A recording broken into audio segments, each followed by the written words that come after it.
Hello, everyone. My name is Julian Sanguidolci, Head of U.S. Institutional Sales with CFRA. I would like to welcome you to today's webinar on Financial Shenanigans, where my colleague Rob McDowell will discuss CFRA's approach to identifying discrepancies between reported financial results and a company or industry's underlying economic reality. Before we get started, I wanted to remind you that today's session is being recorded, and a link to the recording will be made available within the next few business days. During today's session, you may submit questions using the GoToWebinar panel, and we will do our very best to answer as many of these questions as we can. Moving to the next slide. During today's session, my colleague Rob McDowell will highlight how revenues, margins, and non-GAAP metrics can be flattered through aggressive accounting or other manipulative techniques. It is no secret that public company management teams use complicated accounting tricks to hide operational deterioration in their underlying business. By using company examples and case studies, Rob is going to show you how to identify these early warning signs through financial statement analysis and how to review annual and interim reports to find unsustainable benefits to reported results.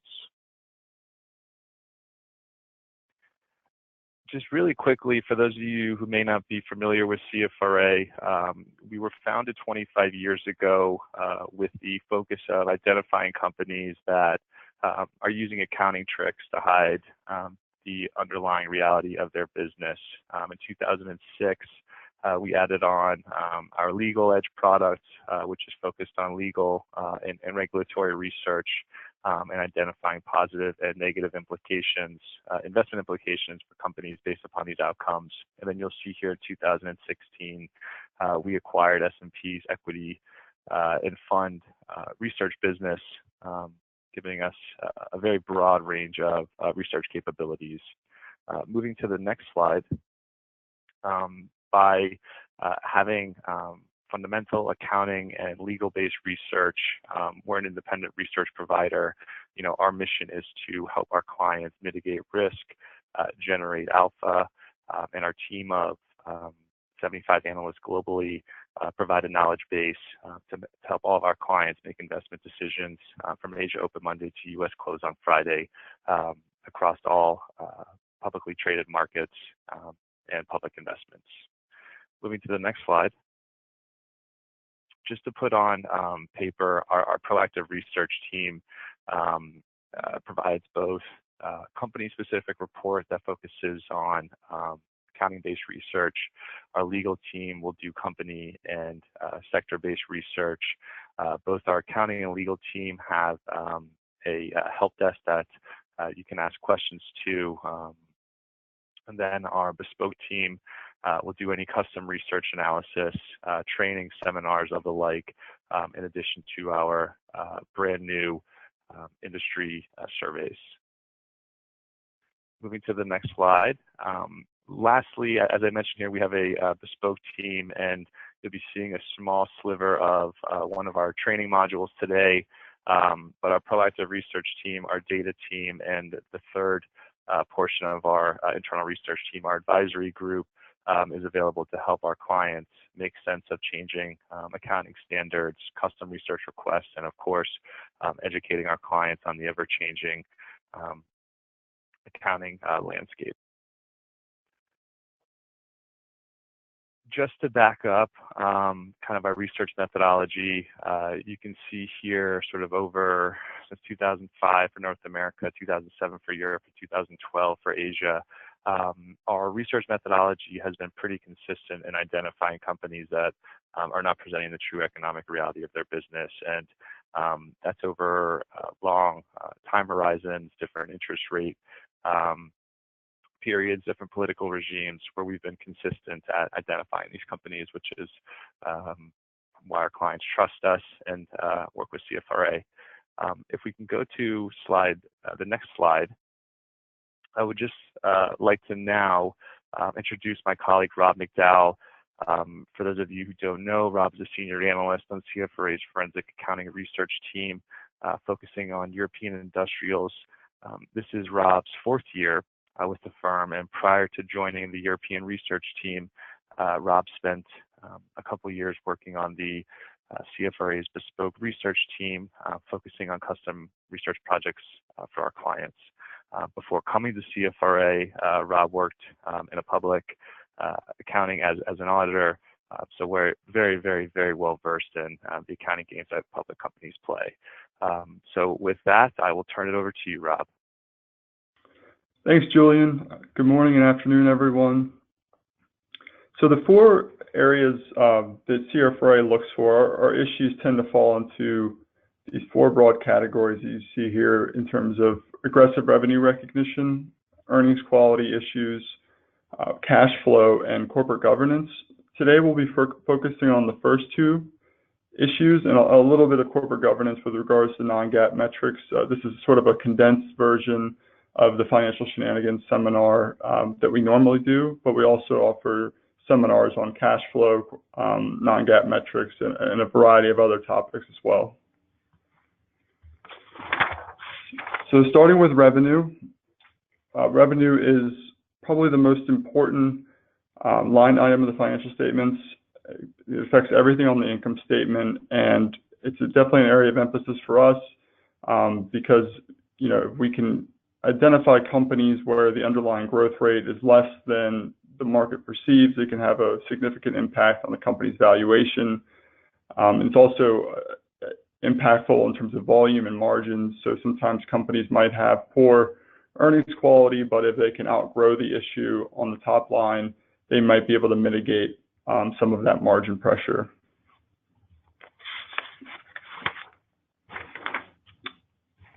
So how can companies inflate or boost their revenue? The most common issues that we highlight is when companies transition to more aggressive revenue recognition policies and practices. The second is when companies use pure bookkeeping and accounting entries to make their results look better than they actually are. And the third is revenues that lack economic substance or revenues that we don't believe reflect the economic reality of the transaction. And we're going to go through examples of all of these with you today.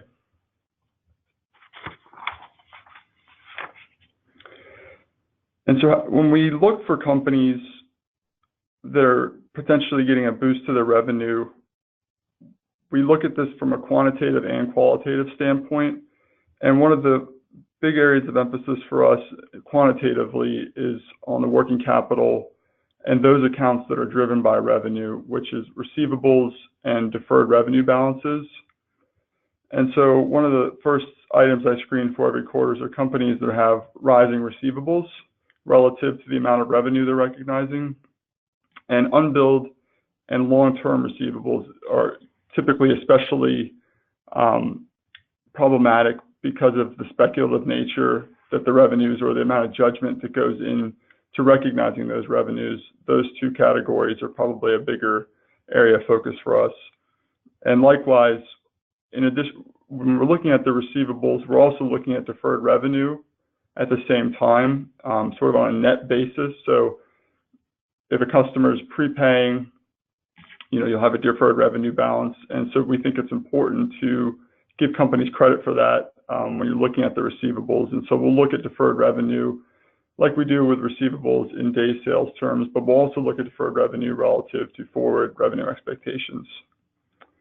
And third, companies that provide order backlogs or order metrics that analysts use to base their estimates off of, we'll try to tear apart those numbers and try to assess if a company's order quality is declining, because sometimes the backlog they're presenting this year might not be of the same quality as the backlog they presented in prior years.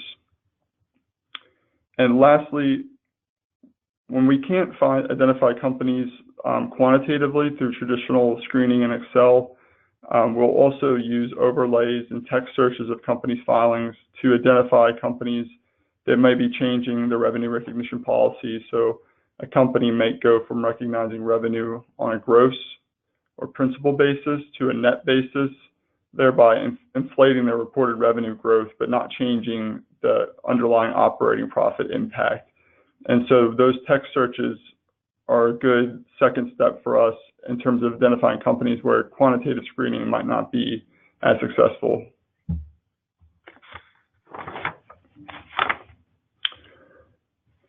Our first example of a company aggressively recognizing revenue is Nordex.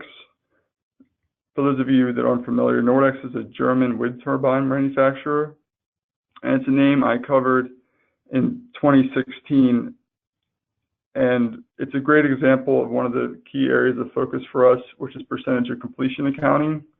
We spend a lot of time analyzing companies that use percentage of completion accounting because it is estimate driven and it's input driven. So as companies are incurring the cost, they're recognizing the revenue.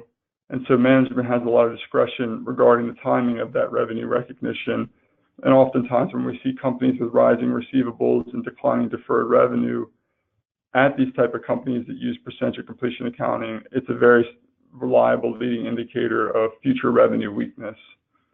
And so the excerpt that I have here on the slide is from the Q3 2015 earnings call, where management was very candid about why their working capital was rising as a percentage of sales in response to an analyst question. And basically what he admitted to was that the company was pre-producing turbines, so manufacturing the turbines earlier than they had in the past and storing them away until later. But because they recognized revenue on a percentage of completion basis, that pre-production was a direct pull forward of revenue from subsequent quarters. And that pull forward wasn't being reflected in consensus analyst estimates.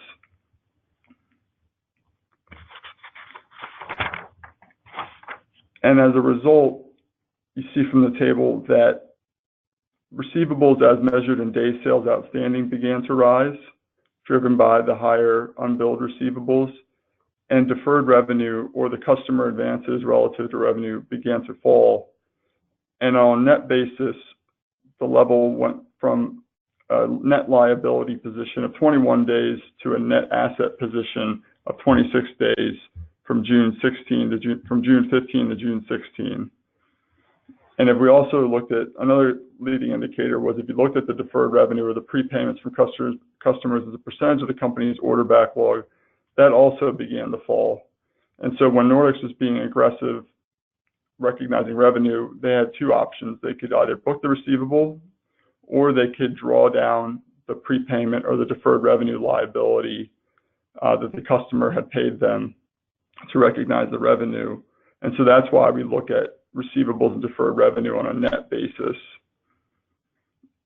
And just to reiterate, because of this and because of the amount of discretion Nordex had where they were pre-producing and the customer might not have any idea that they're actually making the turbine and recognizing the revenue because it's on their premises, it could give companies like this a lot of discretion regarding how much sales they're going to recognize and how much they can manipulate results.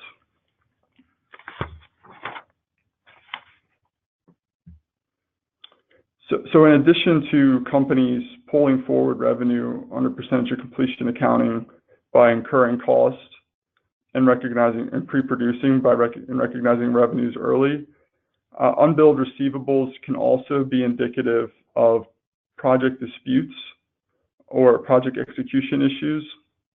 And so KBR is a good example of a company that was recognizing a lot of revenue from claims and change orders. And what these represent is work outside of the original scope of the project that the company was performing and recognizing revenue from, but that additional work and revenue hadn't been approved by the client. And so oftentimes when we see a spike in unbilled receivables, we'll see a subsequent write-down or revenue pressure where the customer finally receives the bill for all of these changes in claim orders that were outside of the scope they originally agreed on, and they push back and say, we're not responsible for these costs. And so that's another reason why rising unbilled receivables can be especially problematic.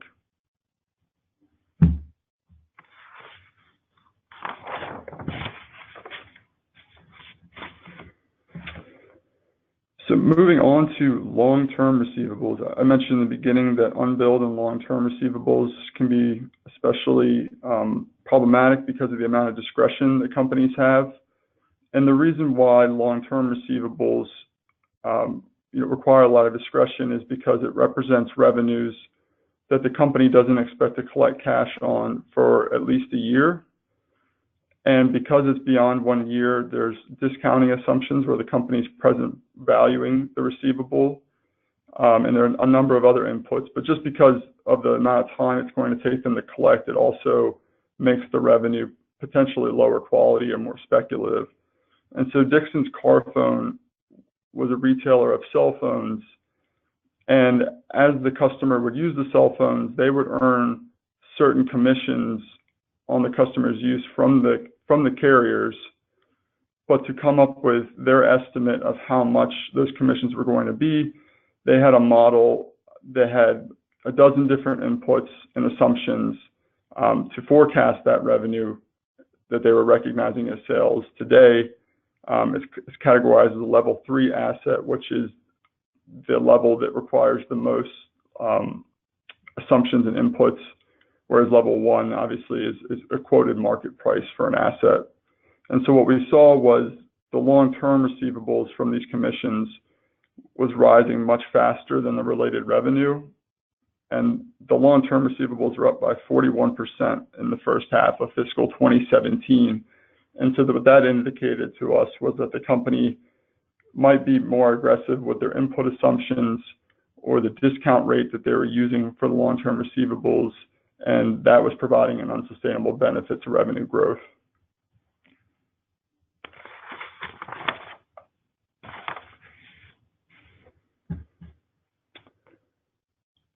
Our next example is Pandora Jewelry. When we're looking at the different working capital metrics, we try to look at the line item on the balance sheet relative to the P&L account that drives it. And so for certain companies, total revenue or total cost of sales might not drive the balance sheet account that we're looking at. And so we want to compare that account to the underlying revenue stream. And so for wholesalers and retailers like Pandora, where they sell into the wholesale channel and their franchisees, but also directly to customers in the stores that they own, we look at trade receivables on the balance sheet relative to the wholesale revenues by itself rather than total revenues, because the receivables that are incurred with retail customers at the store with credit cards typically settle within 2 days and wouldn't drive an increase in receivables. But when Pandora was selling additional goods to their franchisees at the end of the period, that receivables balance was rising at a much faster rate than the related revenue. And that was an early indication that the company was, in a way, filling the channel with excess inventory at the end of the period to meet their like-for-like growth expectations. And so we see here, we look at the wholesale revenues relative to total receivables. The level was up 13 days in the third quarter of 2016. This trend actually reemerged at the beginning of last year before the most recent decline. And so for Pandora, it's been a very reliable indicator for future revenue weakness and potential channel fill. But we also would look at receivables the same way at other wholesale retail companies like Hugo Boss and Ralph Lauren. And lastly, just to go along with the receivables, if you looked at Pandora's like-for-like growth that they're reporting and backed into the amount of sales that the stores that weren't included in the comp base were generating, there was a significant divergence between what they were reporting for like-for-like sales and what their new stores were producing. And so as that new store productivity began to fall, it was an early indication to us that there was potential weakness at the new stores that the company was opening in China.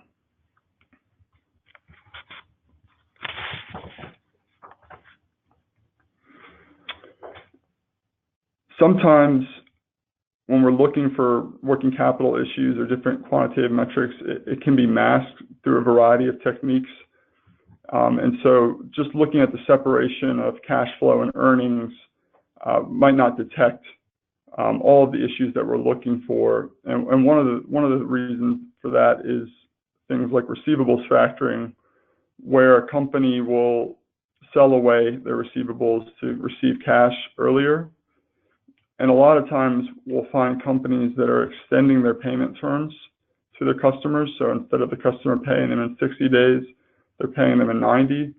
And to keep their cash flow in line or to mitigate the working capital drag from extending terms, they'll enter into a factoring arrangement to sell away that difference so that their cash flow moves in line with sales. And a company that we began to see doing this with Kellogg's in 2016, they had factored, $1 billion worth of receivables. And if you were to add back those receivables that they were factoring or selling prematurely, the underlying days sales outstanding had gone from 39 days in the fourth quarter of 2015 to 72 days in the fourth quarter of 2017. So almost doubling their payment terms once you adjusted for factoring. And what it really indicated to us was that their customers were putting a lot of pressure on them to extend payment terms. And so if a customer like Walmart comes to them and says, we're only going to pay you in 90 days now, if they have that bargaining power, they can really push around their suppliers. And normally what we see, or often what we see, is that a company will first sacrifice their payment terms, and then if that doesn't satisfy the customer, they'll end up sacrificing margin subsequently. So this is often an early sign of weakness for us when we're looking for ideas. And the way we pick up on these factoring arrangements is through those text searches of filings that I mentioned earlier.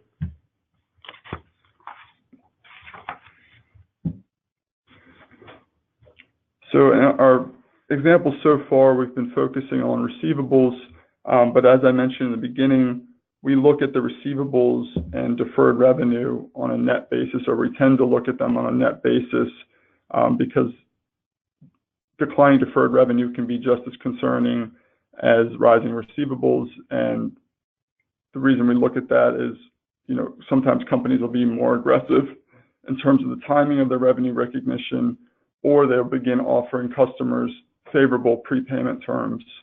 And a good example of this from last year was Sage Group PLC. It's, I think, the largest software company in the UK. Their deferred revenue relative to revenue was falling in days sales terms. And what was especially concerning about it was that Sage was in the midst of transitioning to a subscription model for their software. And with that transition, and the companies that have done it in the past, such as Adobe, you would expect deferred revenue relative to sales to actually increase.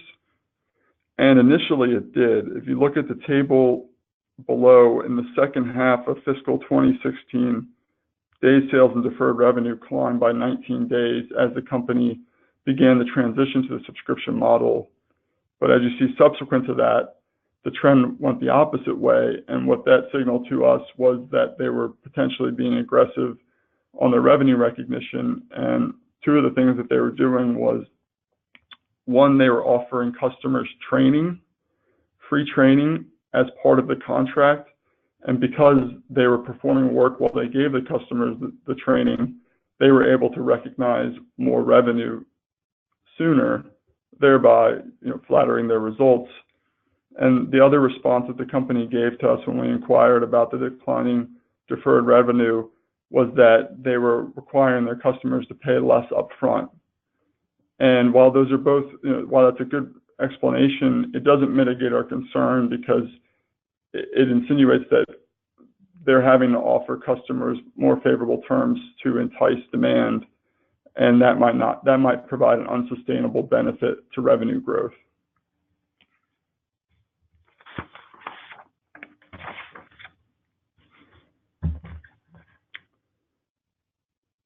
So the next example is a company that was on our biggest concerns list in the prior year that changed the timing of their revenue recognition.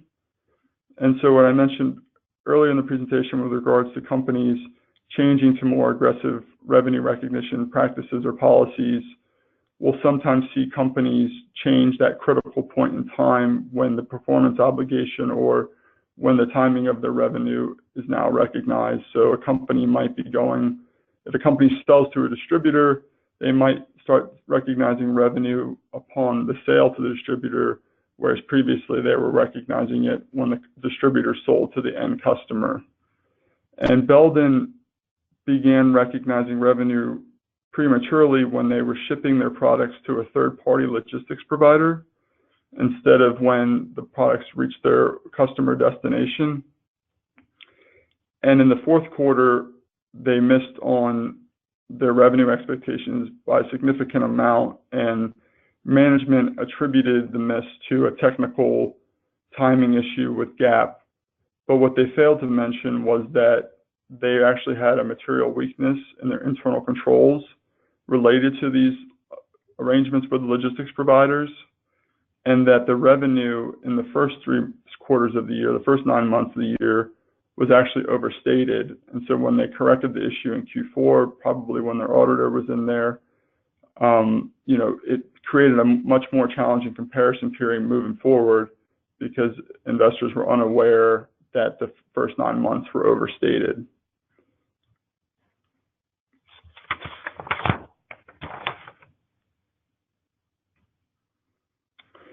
The next example is ProSieben.1. ProSieben is the second largest broadcaster in Germany, and they had a very unique revenue recognition practice that they actually created, but others have adopted since. And our argument was that the revenues they're recognizing lacked economic substance. And so what they would do is that they would offer a startup or an early stage e-commerce company advertising space on their channels, and in exchange for that advertising, they would receive a stake in the company, a minority interest in the company. And so what the company would do is they would record the asset for whatever their estimated value of that stake would be, and it was highly subjective because it was based on the latest financing round. So if a company had a financing round last year that valued at 100 million, that's the valuation that they would use to record this asset. But then the offset to that investment was a deferred revenue liability. And as they began to provide the advertising on their channels to these startups, they would recognize that deferred revenue as non-cash revenue at a fairly high margin, it seemed. And so while the economics of it on the face of it are allowed and it's not a violation of IFRS, some of these investments became worthless. And so a good example would be they invested in Jawbone at the peak of its valuation, and Jawbone subsequently became worthless. And their stake in Jawbone was valued at 60 million. And so they got to recognize 60 million in non-cash revenue from Jawbone. But once their investment became worthless, they took an impairment charge and wrote the investment down to zero, but excluded that impairment charge from their adjusted results. And so our argument was that, the revenue you've already recognized wasn't realized, or it was very speculative because you're basing that off of your ability to eventually sell these minority stakes for a gain. And so we didn't agree with the company's decision to exclude the impairment charges, but the company would also use this media for equity revenue recognition arrangement to inflate their results in short periods of time. So one example, in the journal entry graphic at the bottom of the slide, they would enter an agreement to consolidate a company.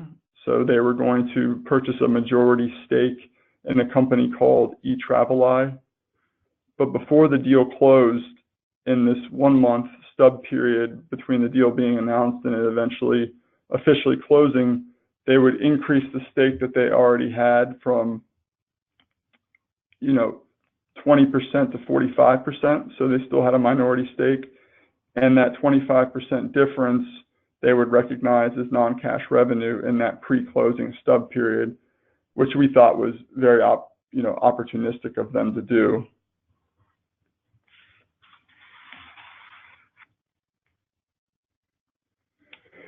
So moving on to quality of earnings issues.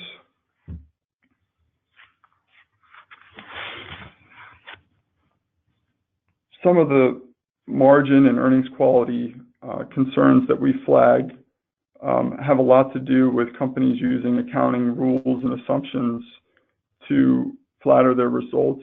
And so things like overproducing inventory will flatter a company's margins, excessively capitalizing costs or capitalizing costs that otherwise would just be expensed.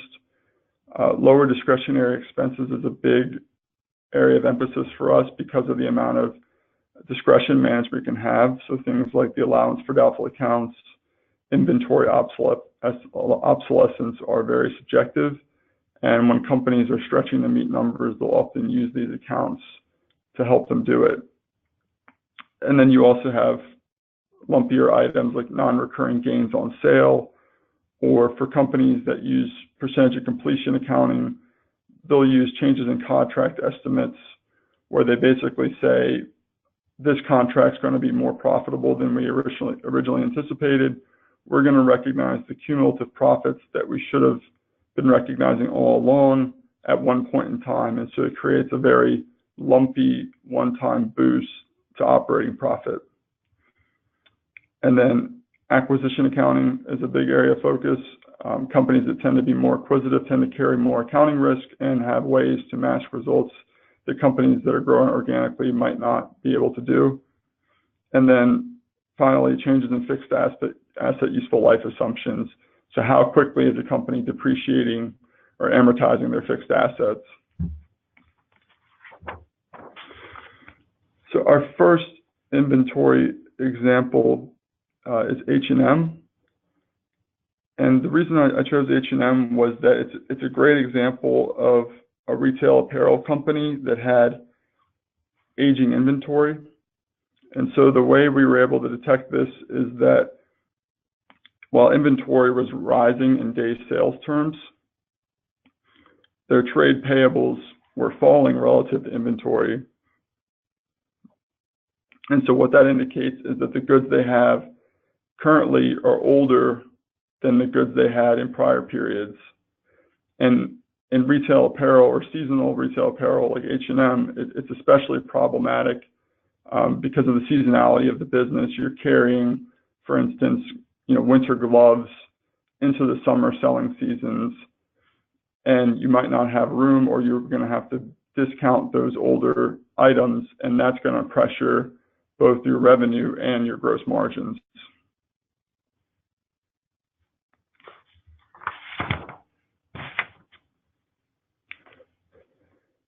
Kingfisher, the UK-based home improvement retailer, is another good example of inventory problems, but we look at it a little bit differently because they're selling, hardline products, like ranges and things like that, whereas H&M's obviously selling clothing.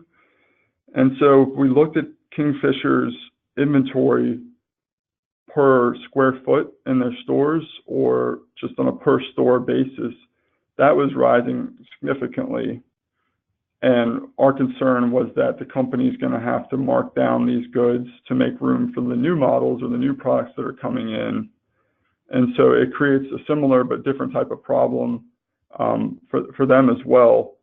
And the company, like a lot of companies, tell us when they give us an explanation for why their inventory is elevated, they'll say, well, we're selling more goods online, and so we want to carry additional goods, or we're going through a restructuring phase where we want to have mitigation or buffer inventory to get us through that. And those terms, safety stock, buffer inventory, tend to be, red flags in terms of future margin pressure or potential issues. And so those are two phrases that we tend to look for every quarter for companies that might be carrying excess inventory that's subject to write-downs.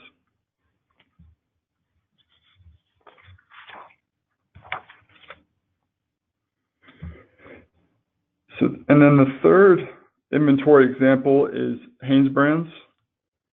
This is a good example of why, if a company is producing a lot of inventory at once, it can really flatter their gross margins, especially if they insource a lot of their manufacturing, because as they produce, the fixed overhead in their production facilities. So the utilities, depreciation, those costs are allocated to the individual units that they sell. And so if you're manufacturing more units that you're selling or more units that you've produced in the past, you're spreading out the cost over a larger number. And when you go to sell those goods, it flatters your margins. And our concern is that when a company has excessive inventory and they've been overproducing, when they eventually slow down that production, those goods are going to absorb more of the cost. And when they go to sell the t-shirts or whatever they're producing, it's going to hit their margins. And Hanesbrands is a prime example of this because they insource roughly 2/3 of their manufacturing, which gives them a lot of operating leverage when things are good. But when times are bad or production slows down, it makes their margins and cash flow very vulnerable.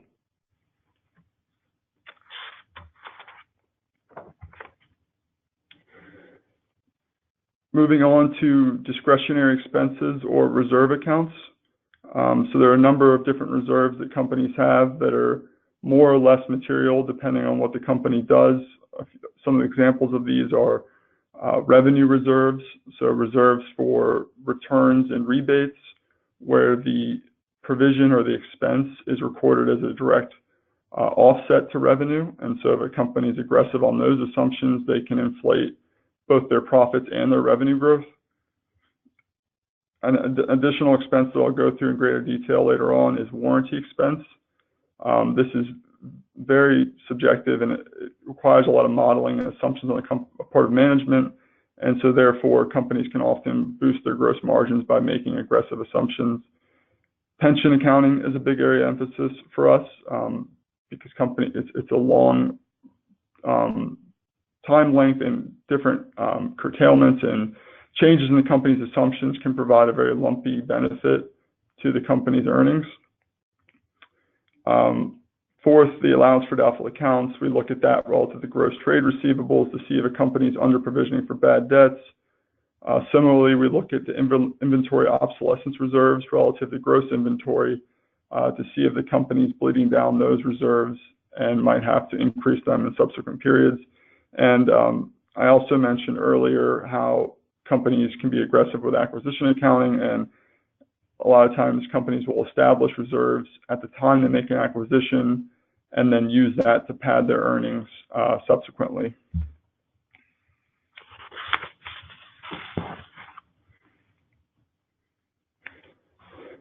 So the first example is just an overview of warranty expense, and this is a good example of why we pay attention to these discretionary accounts.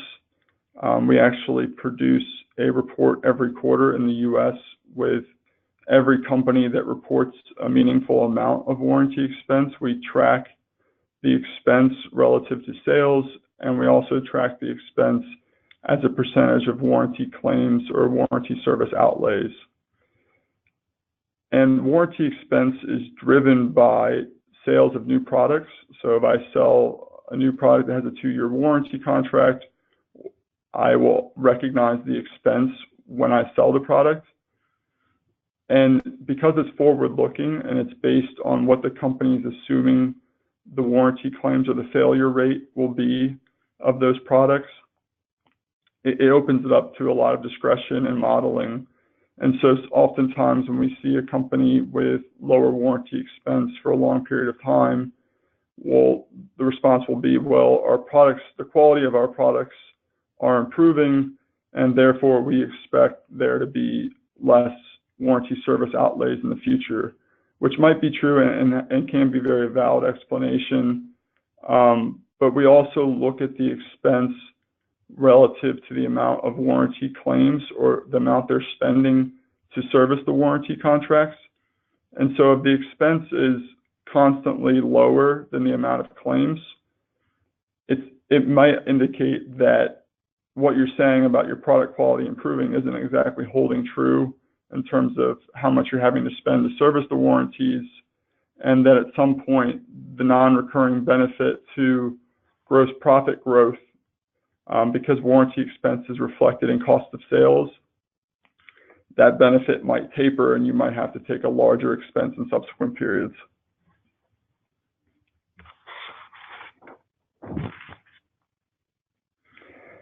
And so a good example of this is Babcock and Wilcox at the IPO. When they IPO, they had a very large warranty reserve built up. And then in the subsequent periods following the IPO, the 4 years afterwards, the warranty expense was zero, but their level of claims over that period were 60 million. So while they weren't recognizing an expense like they had historically, they were still spending money to service their warranty contracts. And this is just a good example of how companies can be aggressive with their reserves or building a cookie jar to flatter their margins in future periods.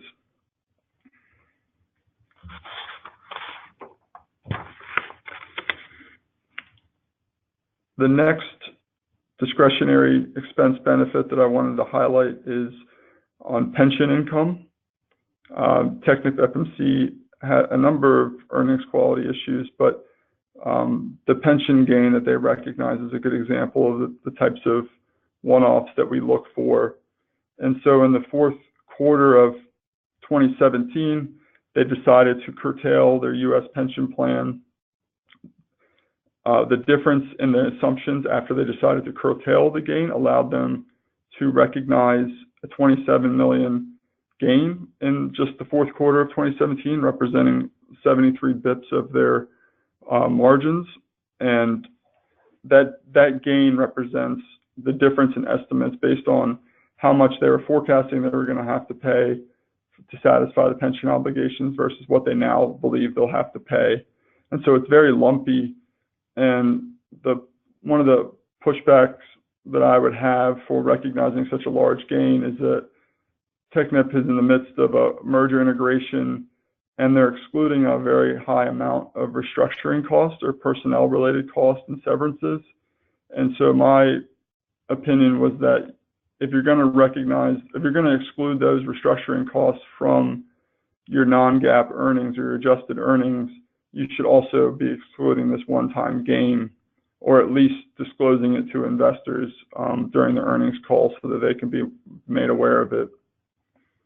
And so in addition to the curtailment gain, we also flagged that prior to that, Technip was using very aggressive assumptions. And this is part of the reason why we spend so much time looking at pension accounting, is because it is subject to a lot of inputs and assumptions. And one of the assumptions Technip was using was that their expected rate of return on their plan assets was 9% for their U.S. plans, whereas most of the companies in their industry were 6 to 7% return assumptions. And so they're using a much higher assumption or rate of return, which allows them to recognize a lower expense for their pensions. And so we thought that that was aggressive as well.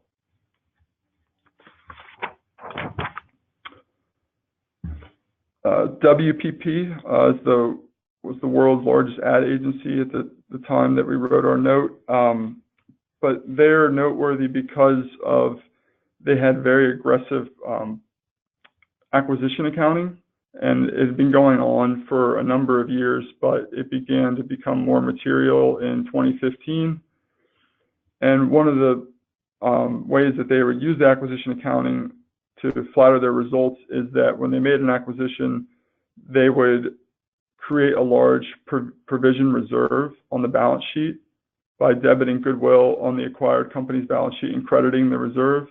And then in subsequent periods, when they decided they didn't need that reserve or they weren't going to have to spend the money, they would reverse the provision through operating profit, thereby flattering their margins.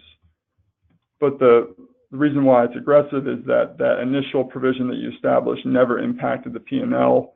And then after the deal closed, it's a pure benefit to operating profit that became material. And the acquisition fair value reconciliation in their annual report is a good illustration of the adjustments companies make. So that the circled line items represent the adjustments to the acquired company's beginning balance sheet at the time of the acquisition. So they were only carrying $16.8 million worth of trade and other payables, but WPP decides that they actually need $66.3 million, which might be legitimate, but the concern we have is that you're creating a reserve so that the expense in the future after you consolidate the company is lower and your margins are flattered by that.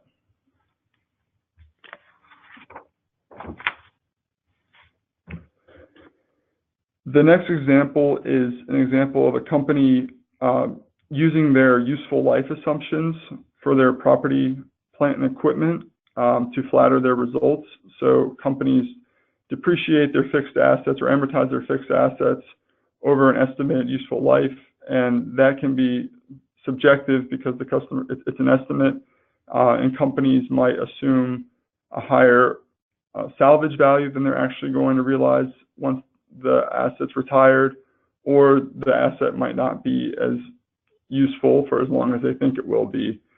And so Siemens Healthineers at the IPO in October 2017 changed the useful life for their diagnostic machines from 5 to 7 years.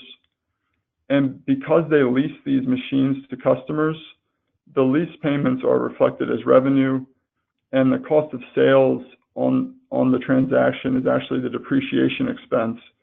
So by increasing the estimated useful life from 5 to 7 years, you stretch out that depreciation expense, and it provides a boost to your gross margins. And in fiscal 2018, it represented 40 bips of the gross margin growth, which will continue in the future. They'll continue to depreciate the machines at this rate moving forward, but it provides a non-recurring boost to the company's profits in the year after the IPO that won't recur in subsequent periods.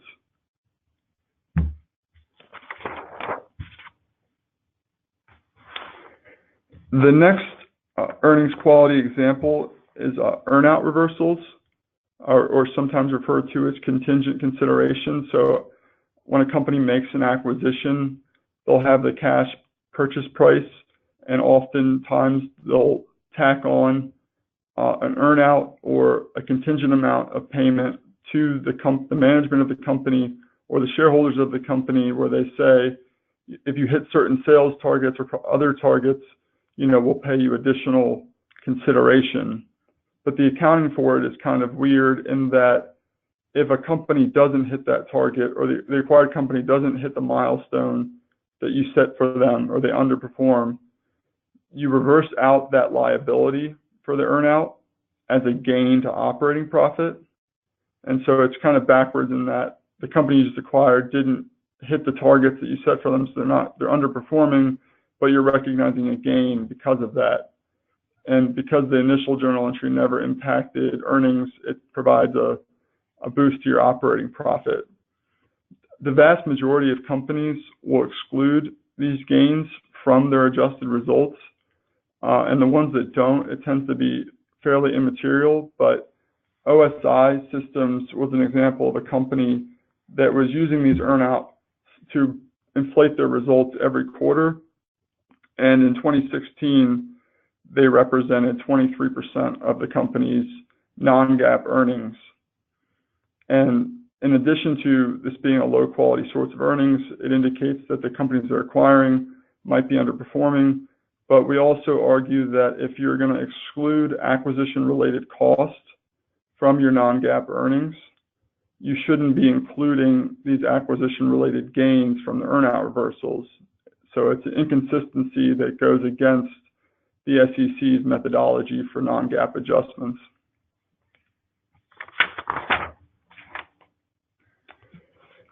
So with that, we're actually going to move on to non-GAAP metrics and the way that we might analyze how companies present these different KPIs. And so we tend to look for, with regards to non-GAAP metrics, is changes in the focus of management presentation. So they shift their area of emphasis from one metric to another without really having a great explanation for why they're changing it. We often see that is a good leading indicator of future financial weakness.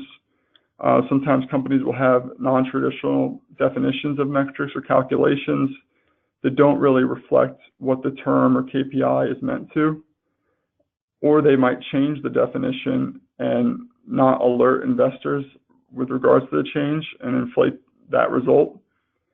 And also, just over time, we like to analyze the divergence between a company's adjusted earnings and their statutory results to see if they're using aggressive adjustments to pad their margins.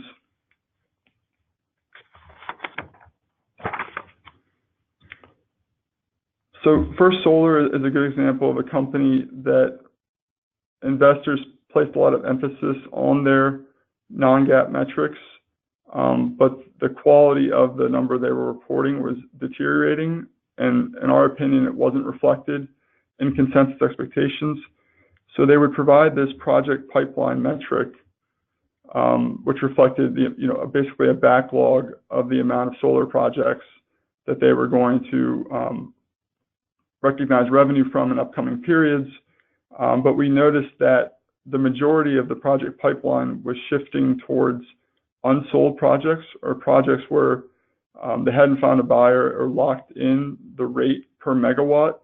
And so that exposed them to lower pricing. And a lot of these details in terms of the amount of revenue they had left to recognize on their sold project pipeline was disclosed in the notes to financial statements. And so if you're only looking at the 8K press release and not going to the SEC 10Qs and Ks, you might not realize that this reported project pipeline metric was deteriorating. And if we looked at it relative to forward revenue expectations, the revenue coverage from their pipeline was falling dramatically.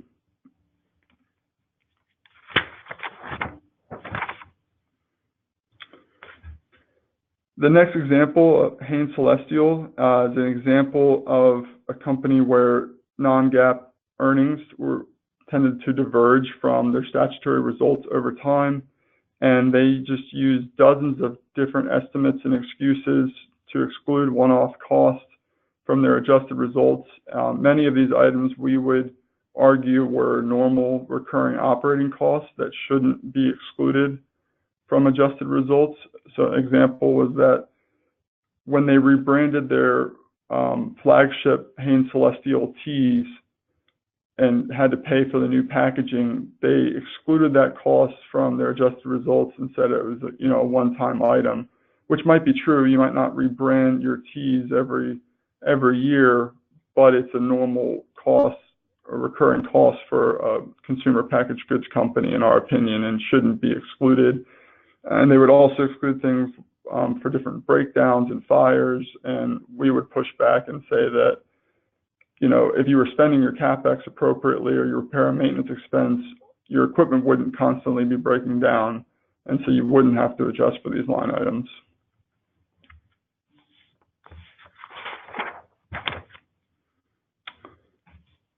Pier 1 is a good example from a few years ago of a company that changed one of their key metrics that investors were focused on and flattered results, and we felt that it was underappreciated at the time. And so what they began to do, which is common practice now, but at the time it wasn't as common or as transparent, they were including direct-to-consumer sales or e-commerce sales in their like-for-like growth calculation.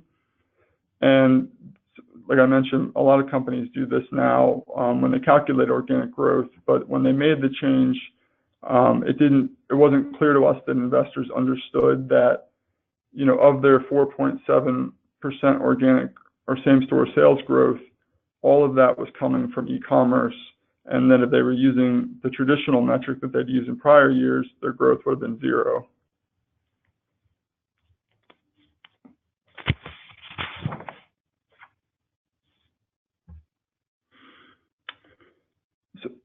And then the next example is a company I wrote on a couple of years ago. It's Nielsen.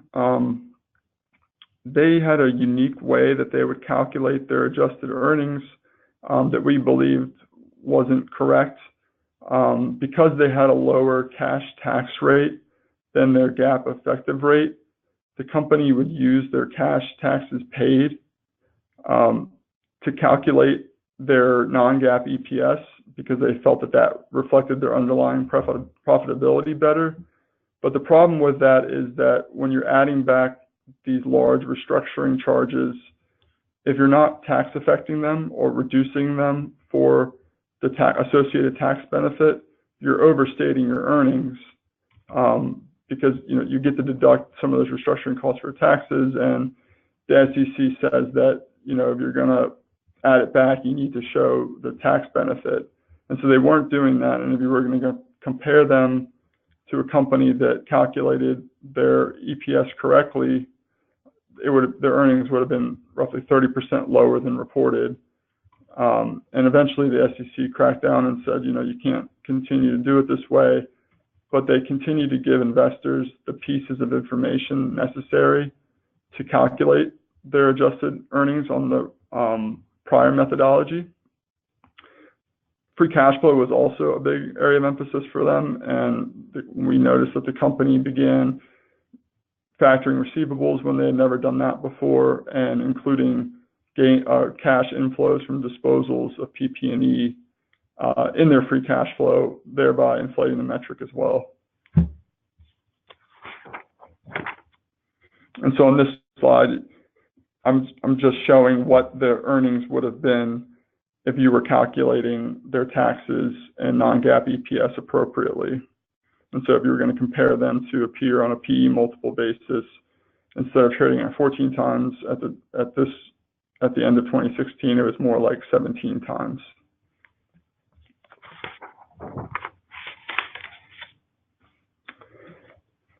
Telefonica, that's the 5th largest integrated telecom company in the world.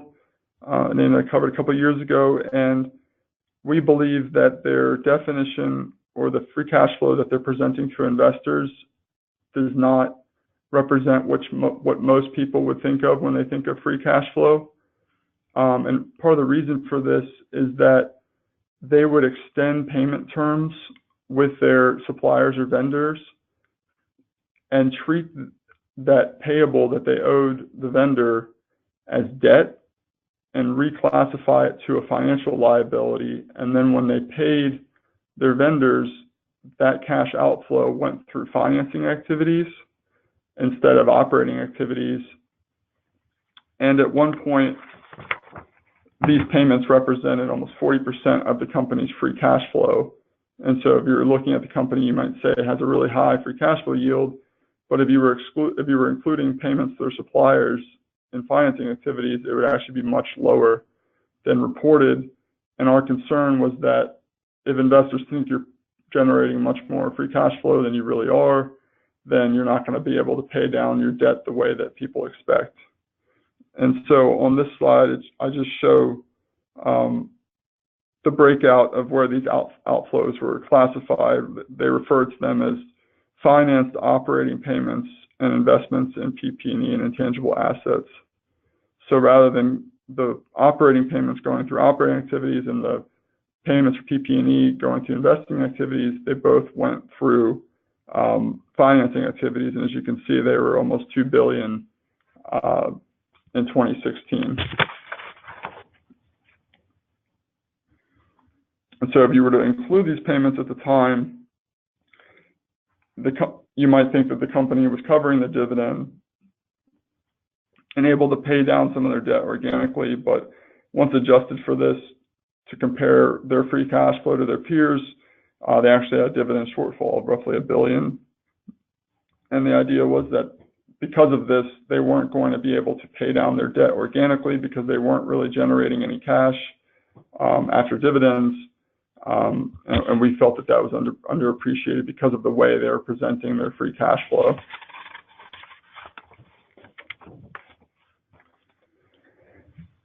So with that, I appreciate you all listening, and I'd be happy to take any questions that you all have.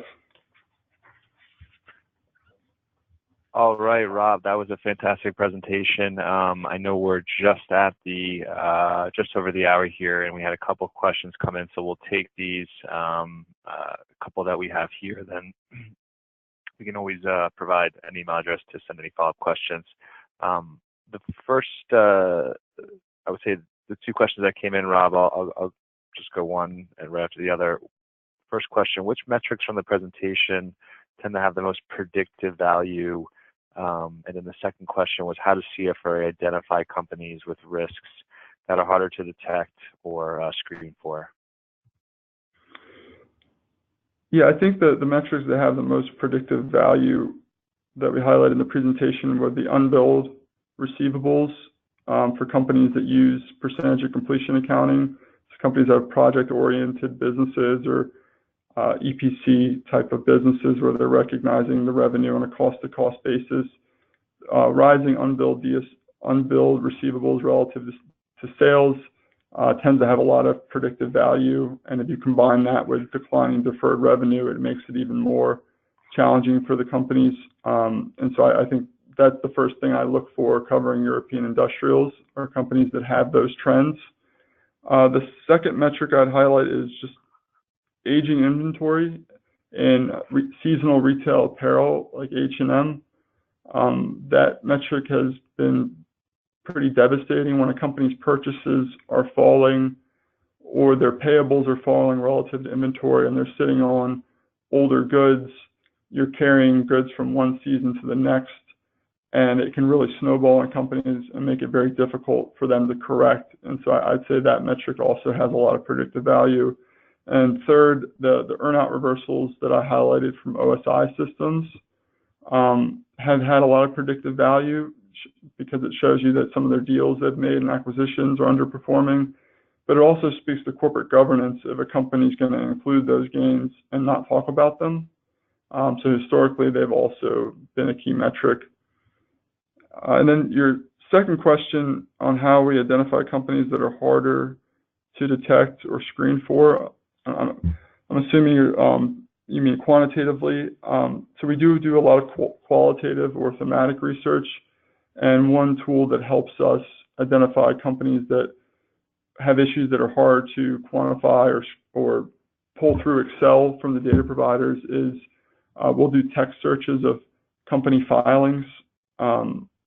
Every day I'll receive an email looking for certain search terms that have historically had a lot of predictive value or be a leading indicator of problems. So things like changes in risk factor language or changes in KPI definitions and accounting policies, being able to search for those helps us find ideas that we wouldn't have been able to screen for quantitatively. Thank you, Rob. That was fantastic. And in the sake of time, we're going to have to cut it off there. And, sincerely on behalf of the team at CFRA, we'd like to thank all of you for joining us today for our condensed version of the Financial Shenanigans seminar.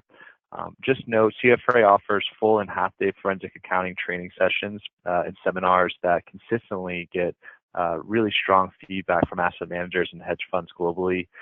In these sessions, we review key forensic accounting techniques and use case studies similar to today to educate participants on the various levers management teams employ to hide financial and operational deterioration. We offer modules suited to beginners all the way up to advanced levels of financial statement analysis. Please get in touch with us if you'd like to discuss advancing your team's forensic accounting knowledge. And lastly, within the next day, you'll receive a note from us with a link to the replay and slides from today's session. In the meantime, if you did have questions we weren't able to address or any questions in general, please get in touch with us at cservices@cfraresearch.com. Thank you, everybody. Have a great day.